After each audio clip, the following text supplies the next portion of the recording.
آج کا ہمارا سبق یہاں سے ہے۔ کل ہم نے یہ پڑھا تھا زبر والا، اور آج ہم زیر کا پڑھیں گے۔ جس طریقے سے ہم نے زبر کو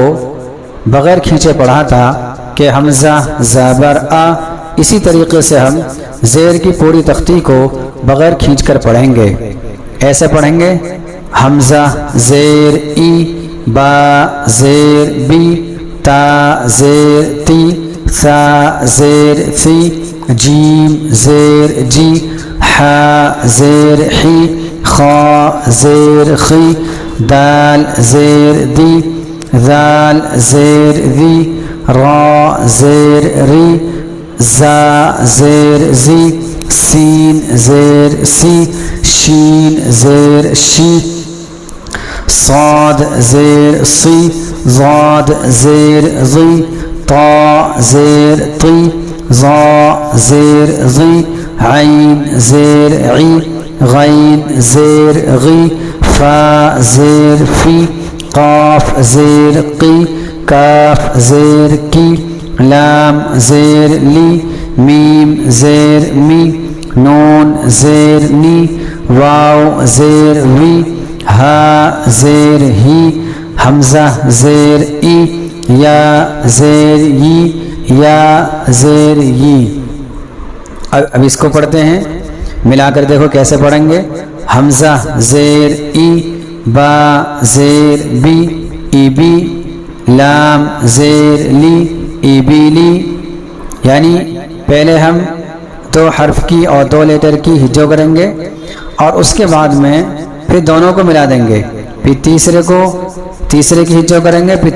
پھر ہم تینوں کو ملا دیں گے۔ را زبر را، دال زیر دی، رادی، فا زبر فا، رادی فا، حا زبر حا، میم زیر می، حمی، دال زبر دا، حمیدہ، شین زبر شا، ہا زیر ہی،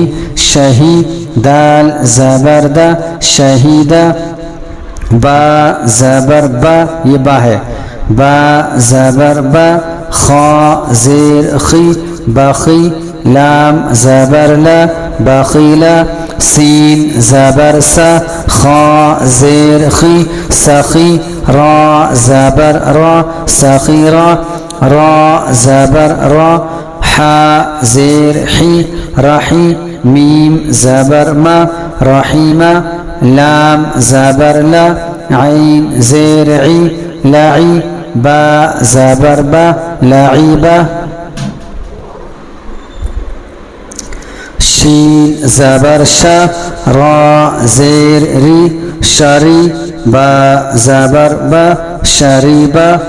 عین زبر ع، میم زیر می، عمی، لام زبر لا، عمیلہ،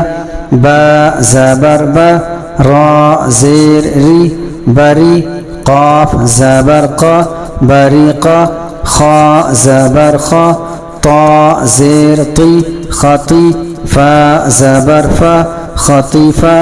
جیم زبر جا، زا زیر زی، جزی، عین زبر ع، جزیعہ، سین زبر سا، قاف زیر قی، سقی، میم زبر ما، سقیمہ، غین زبر غا، شین زیر شی، غشی، یا زبر یا، غشیہ، سین نون زبر نا، سین زیر سی، نسی، یا زبر یا، نسیہ۔ ہمارا آج کا سبق مکمل ہو گیا، اور اس میں آپ لوگوں نے سمجھ لیا ہوگا کہ زیر کو جلدی سے پڑھا جائے گا۔ جس طریقے سے کل کے سبق میں پڑھا تھا کہ زبر کو جلدی سے پڑھا جاتا ہے، اس کو تھوڑا سا بھی نہیں کھینچا جاتا، اسی طریقے سے زیر میں بھی یہی طریقہ ہے، اور آئندہ جو سبق آ رہا ہے پیش کا، اس میں بھی یہی طریقہ رہے گا۔ تو خلاصہ یہ نکلا کہ زبر زیر پیش کو جلدی سے پڑھیں گے، تھوڑا سا بھی نہیں کھینچیں گے۔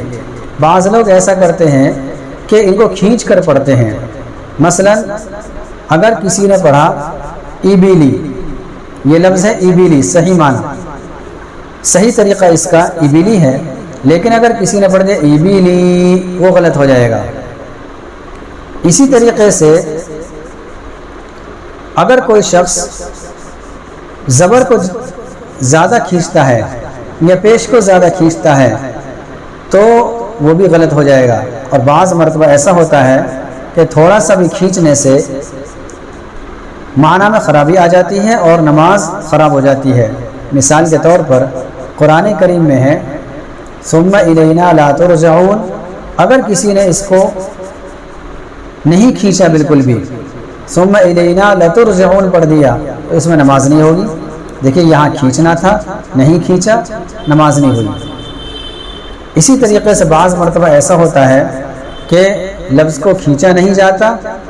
لیکن اس کو لوگ کھینچ دیتے ہیں، تب بھی نماز نہیں ہوتی ہے۔ اس لیے اس کا لحاظ رکھیں